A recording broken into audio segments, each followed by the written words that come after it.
seu sacerdócio nos é apresentado a partir de Êxodo capítulo 18. O sacerdócio segundo a ordem de Melquisedeque. Melquisedeque entra na história bíblica de uma forma muito misteriosa. Por isso, eu acredito que Melquisedeque é uma cristofania. Porque como ele nos é apresentado nesta epístola aos Hebreus, ele tem todas as credenciais de uma cristofania. E é dessa ordem de Melquisedeque que o nosso Senhor Jesus, ele tem o seu sacerdócio. Aí diz, aquele que a si mesmo não se glorificou, está falando de Cristo, para se tornar sumo sacerdote, mas o glorificou, aquele que lhe disse, tu és meu filho, eu hoje te gerei. E aqui você vai ver duas coisas. Ele foi glorificado pelo Pai como sumo sacerdote e como filho gerado. Essa palavra gerado, às vezes traz alguma confusão. Em que sentido Cristo é gerado? Nós sabemos que ele é gerado em dois sentidos. Quanto à sua natureza eterna, ele é filho por geração eterna. Ele é o filho incriado, ele é o filho eterno. Então podemos dizer assim, ele é filho por geração eterna. Mas também, ele foi aquele que na encarnação, ele foi gerado pelo Espírito Santo no ventre de Maria. Então nós temos aqui essa palavra gerado, abrangendo as duas naturezas do nosso Salvador. Por um lado, ele é filho por geração eterna. Ele não é um filho criado. Ele não é um filho criado, ele foi criado. Não, ele é filho por geração eterna. Ele é aquele filho que ele é coexistente e co-inerente com o Pai. Aquele que é Deus com Deus. Porém, do outro lado, ele é o filho que foi gerado. Ele não foi criado, ele foi gerado pelo Espírito Santo no ventre de Maria.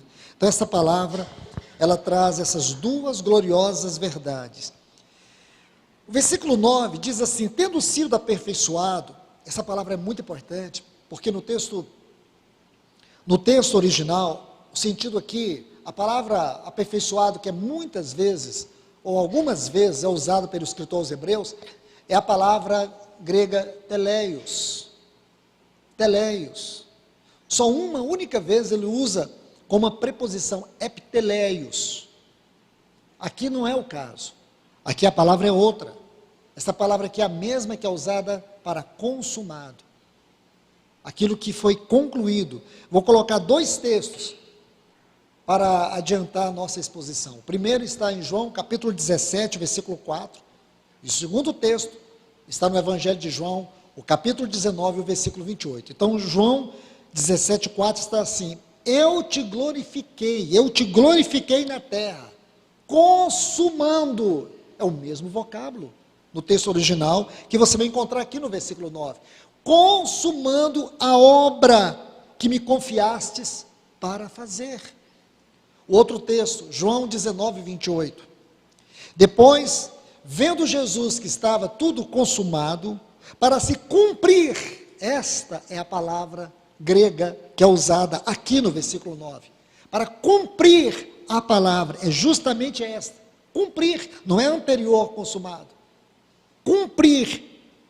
Então você observe bem, o sentido aqui é cumprir a escritura, tendo cumprido toda, concluído, terminado, toda a escritura no que diz respeito, ou no que dizia respeito à sua obra humana, ele tornou-se o autor da salvação eterna. Esse é o sentido aqui é que o nosso Senhor Jesus, ele consumou a obra que o Pai lhe confiou, cumprindo todas as escrituras, aí ele se tornou o autor da nossa salvação. Deixe-me construir esse quadro, versículo 10. Tendo sido nomeado por Deus, sumo sacerdote, essa palavra nomeada aqui, ela traz a ideia de alguém que foi nomeado para abrir um caminho de acesso. Que coisa linda, irmãos. Olha a grandeza, a riqueza desta palavra, tendo sido nomeado aqui, prosagoreu, isto é, Alguém que foi escolhido para abrir um caminho de acesso. Eu não sei quem realmente escreveu Hebreus. O que eu sei, irmãos, é que os vocábulos que esse autor usa neste livro, raramente você vai encontrar em outros lugares do Novo Testamento. Geralmente você consegue encontrar no Evangelho de Lucas, no Evangelho de Lucas e no livro de Atos. Se eu fosse dizer, se alguém me pergunta, e você? Eu não sei. Mas se eu fosse escolher uma pessoa que pudesse aproximar da autoria deste livro, deste glorioso tratado, eu diria que Lucas escreveu Hebreus. A linguagem não é de Paulo. As formações de frases não têm a característica de Paulo. Paulo, ele usa muito a tautologia. Quando ele chega a um ponto da exposição, da grandeza de uma revelação, ele empilha superlativo a superlativo. Esse autor não faz isso. Ele escolhe uma palavra extraordinária, uma palavra que vai abrir o texto, que amplifica a leitura, a revelação. Então ele busca alguns termos extraordinários, como esse aqui, nomeado. Ele foi escolhido alguém que abrisse o acesso para Deus. Porque o único acesso que o povo de Israel conhecia era o acesso até o lugar santíssimo, onde só o sumo sacerdote entrava. Então o autor dessa epístola, ele está construindo um argumento glorioso sobre a doutrina que nós temos estudado aqui aos domingos, sobre a salvação pela vida, a salvação do trono, a salvação onde o nosso Senhor, Ele é o sumo sacerdote. Este é o grande assunto desse capítulo 5. Aí você vê no versículo 11, ele diz, a esse respeito, temos muitas coisas que dizer, e difíceis, a palavra difíceis aqui, fala difíceis de interpretar e explicar, ou explicar e interpretar. Aí ele diz, porquanto vos tende tornados tardios em ouvir. Meus irmãos, aqui nós começamos a tocar essa exortação. Porque os versículos 1 a 10 deste capítulo 5 nos dão uma clara demonstração da riqueza deste assunto, sobre a obra do nosso Senhor Jesus, do ponto de vista do trono, do ponto de vista da sua posição como sumo sacerdote. Na Epístola aos Hebreus, ele nos é apresentado como um sumo sacerdote que tem uma missão eterna. O seu papel como sumo sacerdote não vai terminar na sua vinda.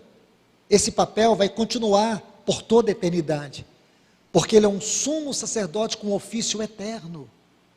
Então, esse assunto que ele está dizendo aqui. Agora, observe, irmãos, esta palavra tardios, a tradução desta palavra no texto original traz a ideia de preguiçoso, indolente. Deixe-me fortalecer esse argumento usando a própria palavra de Deus. Lucas, o capítulo 24 e o versículo 25, nós vamos encontrar aqui uma descrição clara daquilo que o escritor está dizendo.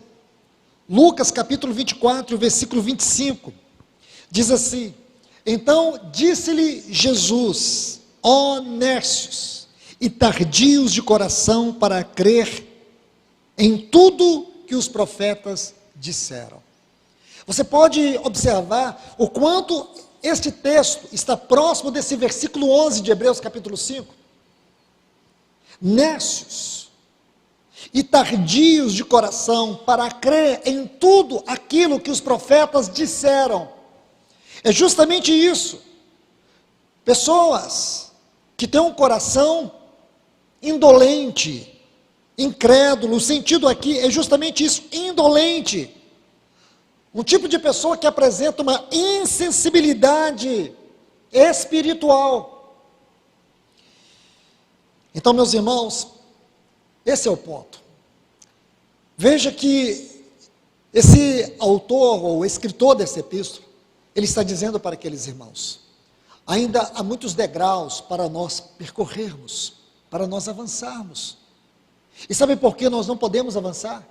Por causa da indolência, por causa da insensibilidade, por causa da preguiça espiritual.